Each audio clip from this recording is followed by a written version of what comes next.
Guys আসসালামু আলাইকুম।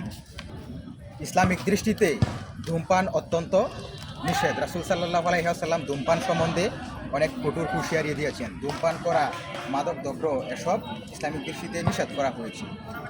এখন আমি আপনাদেরকে এই সম্বন্ধে একটি মানুষকে ভালো কাজ করার জন্য উৎসাহ প্রদান করার জন্য একটি কাজ করতে যাচ্ছি। আপনারা সবাই আমার সাথে থাকেন। আসসালামু আলাইকুম, ভালো আছেন? আলহামদুলিল্লাহ ভালো আছি। আপনি যে ধূমপান করতেছেন এটা ইসলামিক শরিয়ার সম্বন্ধে কোনো কিছু জানেন? ইসলামের দৃষ্টিতে ধূমপান অত্যন্ত ঘৃণিত কাজ। আল্লাহ তাআলা বলেছে তোমরা নিজেদেরকে হত্যা করো না, অত্যন্ত দয়ালু।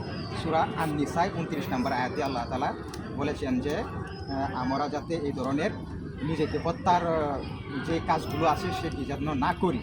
তা আপনি যে ধূমপান করতেছেন আল্লাহ তাআলার আয়াতটা আপনি কি মানবেন না? অবশ্যই বলতে ভাই। তাহলে আজ থেকে ধূমপান ছেড়ে দেন। সেই জন্য আপনার জন্য পুরস্কৃত হিসেবে আপনি চিপস খেতে পারেন। থ্যাংক ইউ ভাই। আমি আর কখনো ধূমপান করবো না। বন্ধু